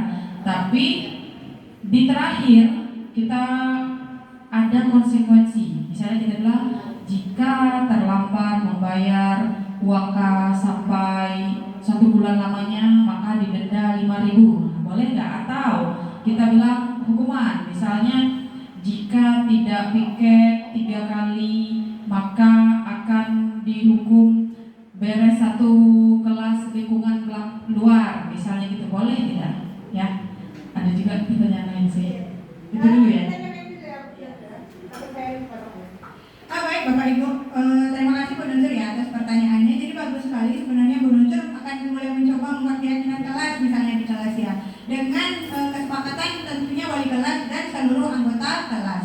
Jadi dalam membuat keyakinan kelas ini tadi Bapak Ibu ingat kuncinya menggunakan kata-kata yang positif, pernyataan universal tapi positif. Kalau kita masih memberi hukuman, intervensi, tekanan, tetap kembali lagi itu berarti peraturan yang dibuat. Nah, jadi saya menanggapi dari Ibu Nunzur tadi, sebaiknya nanti kita coba menerapkan segitiga restitusi terlebih dahulu bagi siswa yang melakukan pelanggaran atau melanggar keyakinan kelas yang sudah dibuat tadi. Mungkin seperti itu ya Bapak Ibu. Karena di sini tujuan kita adalah bukan mencari kesalahan siswa tadi, melainkan mencari solusi. Jadi dengan harapannya seperti itu, kita lakukan dulu segitiga restitusi tadi, misalnya mengidentifikasi terlebih dahulu, kemudian validasi tindakan dia yang salah, kemudian menanyakan keyakinannya. Nah, di dalam menanyakan keyakinan ini, Bu, kita nanti membantu mereka atau mengarahkan mereka bagaimana untuk menentukan sebuah solusi dari diri mereka. Nah, nanti ketika mereka melakukan kembali hal yang sama, ingatkan dengan keyakinan yang kita buat tadi. Kita tanyakan lagi keyakinan. Ingat nggak kemarin kita pernah bikin keyakinan kelas sama misal dari ya dari ingat nggak kita pernah melakukan atau membuat keyakinan kelas? Ingat Bu, keyakinan kelas apa yang udah Derli ucapkan sama Ibu? Misalnya tentang menjaga kebersihan kelas, ya Bu, menjaga kebersihan kelas. Misalnya keyakinan kelasnya, keyakinan kelas yang mereka buat menjaga kebersihan kelas. Nah, kira-kira yang dari lakukan ini melanggar nggak keyakinan yang kita buat tadi? Nah, kalau dia bilang melanggar Bu, kenapa? Karena saya tidak melakukan piket kelas tadi, ya kan? Secara berturut-turut. Nah, jadi Bu Nuzur ya, diharapkan kita mengingatkan kembali mereka dengan keyakinan itu. Memang Bu tidak semerta-merta akan berlangsung hari ini dibuat, hari ini dilaksanakan, hari itu juga berhasil atau dalam minggu itu tidak berhasil. Berat memang tugas kita, berat, sangat berat. Bahkan saya juga akan mempraktekkan pada kelas sendiri, merasa bisa nggak ya? Tapi kita harus yakin bisa. Semoga usaha atau ikhtiar yang kita lakukan nanti akan berdampak yang positif bagi siswa kita juga. Mungkin begitu Ibu, gimana? Nah, berarti prosesnya itu panjang dan dilakukan berulang-ulang, ya kan? Kadang kita melakukan ada konsekuensi itu supaya kawan lainnya itu tahu dampaknya kalau seperti ini nanti begini. Karena anak-anak tuh kadang iri, Ibu yang ini aja nggak gini-gini. Nah itu berarti kita harus kasih pemahaman ke anak yang lakukan, kasih pemahaman ke kelas juga, ya kan? Berarti seperti itu, berarti harus lebih tingkatkan kesabaran, ya kan? Harus tingkatkan lagi, lebih rajin juga kita berarti, ya kan? Itu pun tidak bisa semata-mata cuma sekali kita lakukan, berulang-ulang. Anak satu ulang dari awal lagi, anak satu gitu terus ya. Berarti itulah yang harus kita pertahankan terus. Kemudian saya ingin menanyakan yang ini, apa benar pemahaman saya mengenai penguasaan itu? Contohnya seperti misalnya anaknya memang suka kayak lebih hebat tadi kan, lebih keren rasanya. Kemudian kita tanya ke dia, ternyata dia memang suka yang merasa jadi pemimpin. Kemudian kita jadikan dia ketua kelas gitu. Apakah benar dengan cara seperti itu? Atau ada cara lain? Penguasaan dan kebebasan itu seperti apa bentuknya? Kita kasih ke dia terus bentuk seperti apa? Karena kalau rasa diterima, rasa kasih sayang masih bisa. Berarti kita biasanya verbal atau peduli, lebih banyak nanya. Tapi kalau penguasaan dan kebebasan itu dalam hal apa, bagaimana caranya, dan batasnya sampai apa gitu. Terima kasih. Baik, luar biasa juga ya pertanyaannya Bapak. Semakin mau ditutup semakin cukup berat. Jadi Bapak Ibu dalam menerapkan penguasaan ini memang sudah cukup baik ya alternatif yang Bu Nuzur berikan dengan menjadikan dia seorang pemimpin. Namun Ibu Nuzur jangan lupa memberi dia keyakinan bahwa pemimpin itu bukan menekan teman-teman, namun dia harus bisa menyesuaikan diri sebagai seorang pemimpin di kelas. Jadi jangan mentang-mentang dia sebagai pemimpin atau ketua kelas. Kadang-kadang anak-anak ini bisa seenaknya, boy piket. Sementara kadang dia sendiri nggak piket, kadang dia sendiri datang terlambat, padahal dia marah sama temannya. Ada juga yang bilang, woi jangan ribut. Habis itu tak lama dia yang ribut, iya kan? Di kelas seperti itu kadang-kadang. Nah, jadi alternatif yang Ibu berikan untuk dia yang membutuhkan kekuasaan sebenarnya boleh menjadikan pemimpin. Namun jangan lupa kita tanamkan keyakinan-keyakinan kelas dan nilai-nilai kebajikan tadi dalam diri siswa. Biar apa?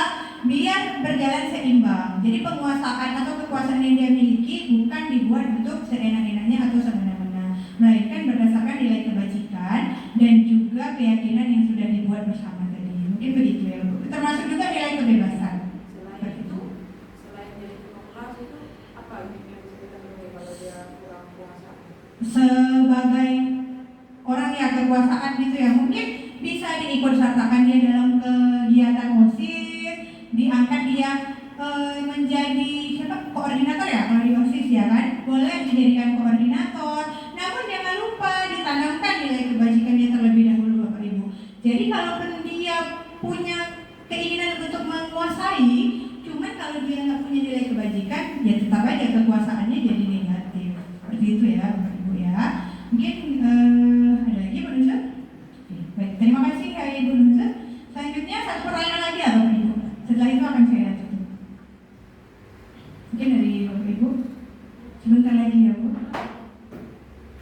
Ada?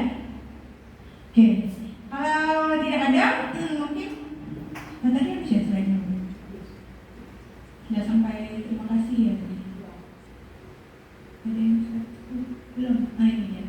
Jadi Bapak Ibu, sebelum saya tutup, saya ucapkan terima kasih terlebih dahulu atas antusias Bapak Ibu dan kesediaan waktu Bapak Ibu. Mohon maaf sekali sudah banyak menyita waktu Bapak Ibu yang mungkin akan bekerja setelah ini atau sudah bekerja tapi terganggu waktunya. Sedikit kesimpulan untuk kegiatan saya hari ini ya Bapak Ibu.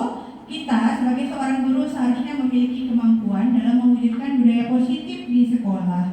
Nah, budaya positif tersebut dapat dijalankan menerapkan konsep-konsep inti seperti yang pertama, disiplin positif dan nilai kebajikan universal. Yang kedua, motivasi perilaku manusia. Ketiga, keyakinan sekolah atau kelas. Kebutuhan dasar manusia. Yang kelima, 5 posisi kontrol. Segitiga restitusi. Bapak Ibu boleh berdiri semuanya.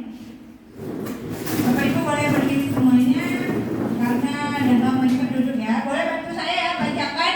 Jadi konsep inti yang harus kita baca, kita penuhi sebagai guru ada berapa Bapak Ibu?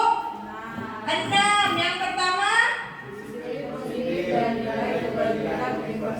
disiplin positif dan nilai kebajikan universal. Yang kedua, motivasi perilaku manusia. Yang ketiga, keyakinan sekolah atau kelas. Yang keempat, kebutuhan dasar manusia. Yang kelima, 5 posisi kontrol. Yang keenam, segitiga restitusi. Kasih tepuk tangan dulu untuk itu. Baik Bapak Ibu, itu silakan duduk kembali. Saya lupa jadi suruh duduk. Baik Bapak Ibu, itu tadi penyampaian terkait budaya positif dari saya. Besar harapan saya semoga ini bisa jadi pertimbangan dan pelajaran bagi kita bersama. Semoga nanti sekolah kita juga bisa menjadi sekolah yang menerapkan budaya positif ini. Dan tentunya penerapan budaya positif ini tidak akan berhasil jika dilakukan oleh 1 atau 2 orang saja, melainkan kalau kita bekerja sama. Baik Bapak Ibu, terima kasih sebanyak-banyaknya saya ucapkan atas perhatian dan kesempatan yang Bapak Ibu berikan. Sekali lagi saya selaku pengisi materi hari ini mohon maaf jika terdapat kesalahan dalam penyampaian atau mohon maaf juga karena telah menyita banyak waktu Bapak Ibu. Terlebih dan kurang saya mohon maaf. Saya akhiri wabillahi taufik wal hidayah. Wassalamualaikum warahmatullahi wabarakatuh. Selanjutnya saya kembalikan kepada Ibu Nuzur dan setelah ini kita foto dulu ya Bapak Ibu sebelum pulang. Terima kasih. Terima kasih kepada Ibu Harni Oktavina. Ini ilmu dalam hal kita, selain kita mengajar, ilmu kita dalam hal mendidik. Nah, ini juga berkaitan dengan bagaimana proses belajar mengajar kita akan menjadi nyaman dan aman dan sesuai dengan moto kita juga, sekolah ramah anak. Ya Bu Pina ya. Jadi sangat bagus dan sangat ilmunya sangat bermanfaat dan semoga kita bisa terapkan minimal di semester depan mulai pelan-pelan ya Bu Pina ya. Dan kami harapkan pengawasan dari Bu Pina juga supaya masing-masing guru bisa menerapkan, karena kita tidak bisa lakukan sendiri-sendiri tapi bersama-sama supaya anak tahu bagaimana yang seharusnya. Ya, terima kasih kepada Bu Pina dan kita doakan langkah-langkah selanjutnya, diseminasi ataupun aksi nyata selanjutnya berjalan lancar dan aman. Amin ya rabbal alamin. Dan semoga kita ada guru penggerak selanjutnya, calon guru penggerak selanjutnya ya Pak, supaya dapat lebih bekerja sama lagi, lebih mantap lagi, ilmunya semakin berkembang. Ya, demikian acara kita pada hari ini, yaitu diseminasi budaya positif. Kita tunggu yang selanjutnya di kemudian hari. Saya selaku MC mohon maaf jika terdapat kesalahan. Saya akhiri. Assalamualaikum warahmatullahi wabarakatuh. Selanjutnya sesi foto bersama. Baik Bapak Ibu, itu tadi pelaksanaan aksi nyata modul 1.4 diseminasi budaya positif di sekolah saya. Terima kasih sudah menyaksikan. Assalamualaikum warahmatullahi wabarakatuh.